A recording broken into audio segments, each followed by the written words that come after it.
সালামু আলাইকুম। আজকে বানাবো গরুর মাংস দিয়ে সংসার পিঠা। প্রথমে আমি কিছু সিদ্ধ চাল ভিজিয়ে রেখেছি, আতপ চাল আর সিদ্ধ চাল। তারপর চালটি আমি মেশিনে থেকে গুঁড়ো করে এনে চালনি দিয়ে ছেঁকে নিলাম। তারপর একটি হাঁড়িতে আমি 1.5 কেজি গরুর মাংস একটু হলুদ আর লবণ দিয়ে সিদ্ধ বসিয়ে দিলাম।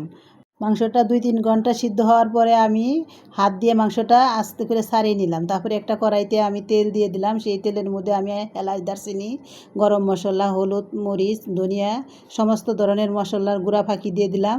তারপরে দিয়ে দিলাম পেঁয়াজ, আদা, রসুন আর মাংস দিয়ে ভালো করে নাড়াচাড়া দিয়ে মাংসটা আলতু জালে আমি আস্তে আস্তে ভেজে নেব। এভাবে কিছুক্ষণ আলতু জালে ভাজতে হবে মাংসটা ভাজা হয়ে গেলে আমি কিছুক্ষণ পরে নামিয়ে নিব। এখন আমি একটি পাত্রে আবার নতুন করে পানি দিলাম, হলুদের গুঁড়া দিলাম আর একটু লবণ দিয়ে চালের আটাটা আমি সিদ্ধ করে নিব। দেখেন আমার আটাটা কেমন নরম সফট তুলতুলে হয়েছে। এখন আমি রুটি মেকারে একটা রুটি বানিয়ে নিব। তারপরে আমি সেই রুটির মধ্যে আগে থেকে রেডি করে রেখেছিলাম যে মাংসটা, সেই পুর দিয়ে আমি মাংস পিঠাগুলো বানাইলাম। এখন আমি পিঠাগুলো ভাজবো। ভাজার পরে আমি পিঠাগুলো কিছুক্ষণ পরে নামিয়ে নেব। দেখেন আমার পিঠাগুলো দেখতে কত সুন্দর ক্রিস্পি হয়েছে। আমাদের ভিডিওটা যদি আপনাদের ভালো লাগে থাকে তাহলে বেশি বেশি শেয়ার দিবেন, লাইক দিবেন, সাবস্ক্রাইব করবেন। আল্লাহ হাফেজ।